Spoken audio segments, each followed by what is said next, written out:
Friends, मैं आपके सामने कक्षा 12 भौतिक विज्ञान की पहली इकाई स्थिर वैद्युतिकी का पहला चैप्टर वैद्युतिकी लेकर आया हूं। तो सबसे पहले हम अध्ययन करेंगे वैद्युतिकी किसे कहते हैं।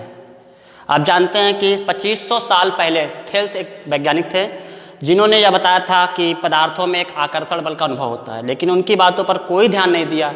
लेकिन सन 1600 ईस्वी में रानी एलिजाबेथ के चिकित्सक डॉक्टर गिलबर्ट ने यह देखा कि जब अंबर नामक पदार्थ में को ऊन से रगड़ा जाता है, अंबर नामक पदार्थ को ऊन से रगड़ा जाता है तो वह हल्की वस्तुओं को आकर्षित करने का गुण उत्पन्न हो जाता है, अर्थात हल्की वस्तुओं को आकर्षित करते हैं। आपने घरों में भी देखा होगा कि हम जब सूखे बालों में कंघी रगड़ते हैं, और कंघी रगड़ने के बाद हम कागज के छोटे छोटे टुकड़ों के पास लेके जाते हैं तो कागज के छोटे छोटे टुकड़े कंघी की ओर चिपकने लगते हैं। आप कॉलेज स्कूलों में भी विद्यालयों में भी देखे होंगे कि हम कंघी ना होने के स्थान पे हम पेन का भी प्रयोग करते हैं। बाल पेन आती है, बाल पेन को भी आप अपने बालों में रगड़ कर देखें।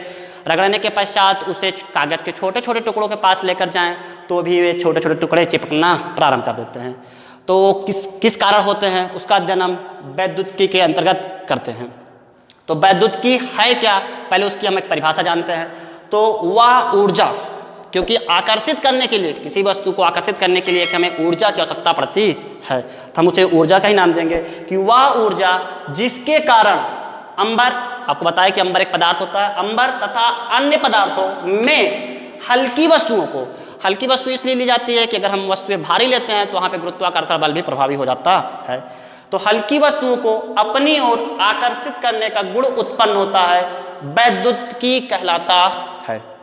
एक बार हम परिभाषा को फिर से देखेंगे कि वह ऊर्जा जिसके कारण अंबर तथा अन्य पदार्थों में हल्की वस्तुओं को अपनी ओर आकर्षित करने का गुण उत्पन्न होता है, वैद्युतिकी कहलाता है। वैद्युतिकी किसकी वजह से संभव है उसका अध्ययन हम आगे करेंगे। पहले देखते हैं कि वैद्युतिकी के प्रकार पे। तो वैद्युतिकी दो प्रकार के होते हैं। पहला आता है स्थिर वैद्युतिकी, दूसरा होता है गतिकी विद्युतिकी। तो स्थिर विद्युतिकी क्या है, नाम से स्पष्ट है, स्थिर। तो विद्युतिकी किसकी वजह से संभव है, जो स्थिर रहे। तो वैद्युतिकी आपका आवेश की वजह से संभव है। तो आवेश क्या है उसको हम नेक्स्ट टॉपिक में देखेंगे। तो पहले समझते हैं क्या कहते हैं वैद्युतिकी में। तो जब आवेश आपका स्थिर रहता है, तो उसे हम स्थिर वैद्युतिकी कहते हैं। और आवेश आपका भी स्थिर रहेगा तो वहां पर एक क्षेत्र का निर्माण करते हैं जिसे हम वैद्युत क्षेत्र कहते हैं। तो वैद्युत क्षेत्र का अध्ययन हम अगले वीडियो में करेंगे। दूसरे में आते हैं गतिकी विद्युतिकी। तो गतिकी नाम से स्पष्ट है, गतिकी मतलब जब आपका आवेश फ्लो प्रवाहित गति करेगा तो उसके अंतर्गत हम गतिकी विद्युतिकी कहलाता है। आपने 10 में पढ़े होंगे धारा की परिभाषा अगर आपको याद होगी तो आवेशों के प्रवाह फ्लो, आवेश जब प्रवाहित होंगे यानी गति करेंगे तब आपका कहते हैं वहां धारा उत्पन्न होता है, तो उसको हम गतिकी विद्युतिकी कहेंगे। हमने पिछले वीडियो में आपको जहां पे आपको पाठ्यक्रम बता रहे थे, हमने आपको बताया था कि इकाई 2 धारा विद्युत को हम गतिकी विद्युतिकी भी कहते हैं।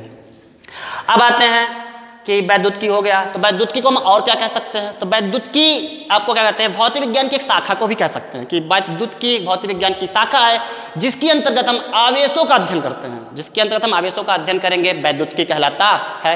या उसकी परिभाषा हम इस प्रकार भी दे सकते हैं कि वह ऊर्जा जिसके कारण अंबर तथा अन्य पदार्थों में हल्की वस्तुओं को अपनी ओर आकर्षित करने का गुण उत्पन्न होता है, वैद्युतिकी कहलाता है।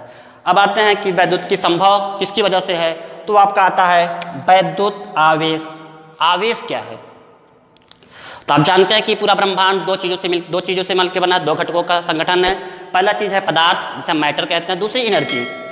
तो मैटर में आप देखते हैं कि आवेश पदार्थ का एक गुण है, लक्षण विशेषता है, जिसकी उपस्थिति से पदार्थ वैद्युत बल का अनुभव करता है।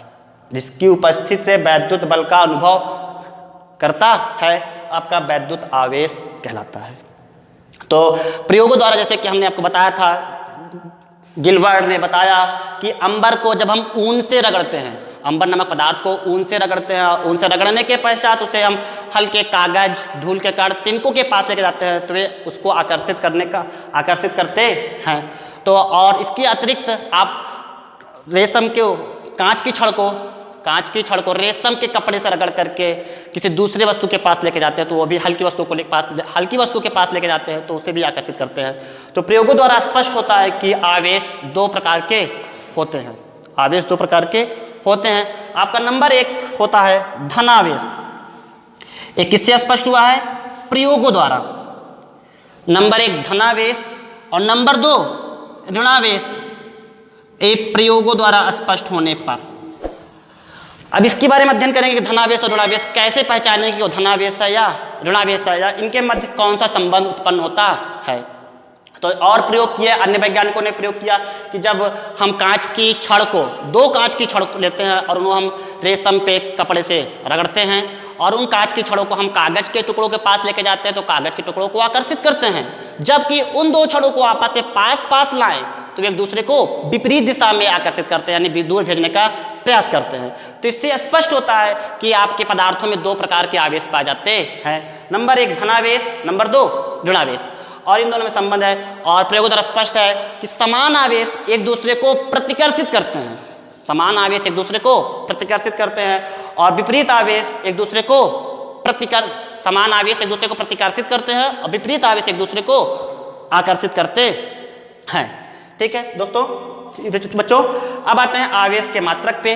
तो आवेश का मात्रक फ्रांसीसी वैज्ञानिक कूलाम के सम्मान में दिया गया है। उनका नाम के आधार, उनके नाम के सम्मान में वैद्युत आवेश का मात्रक कूलाम रखा गया है। अब आते हैं कूलाम की परिभाषा पे।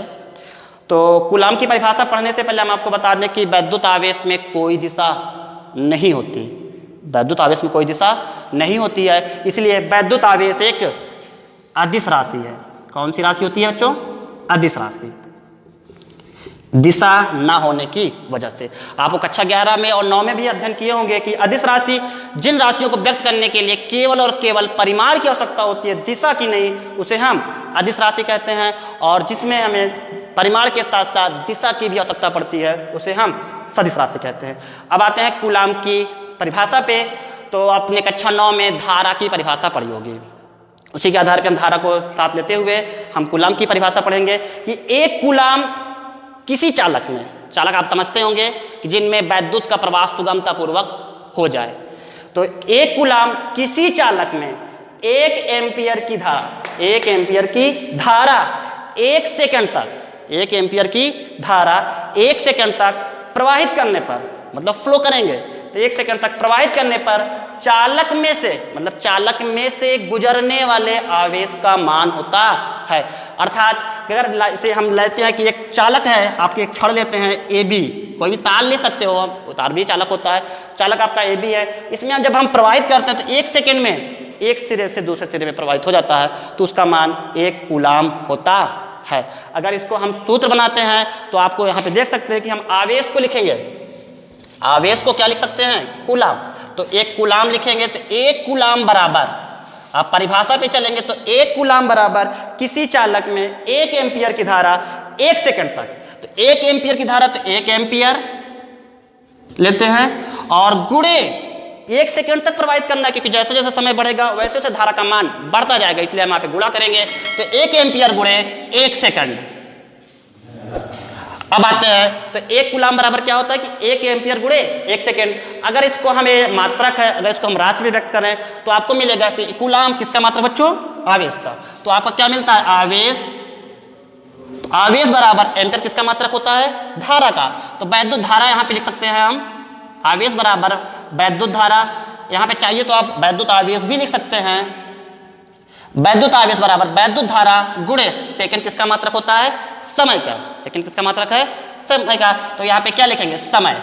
अगर इसको हम संक्षिप्त रूप से प्रस्तुत करें तो आवेश को हम Q से व्यक्त करते हैं। कहीं कहीं बुक में आपको Q स्मॉल के स्थान पे कैपिटल भी मिलेगा, तो कंफ्यूजन नहीं रखता।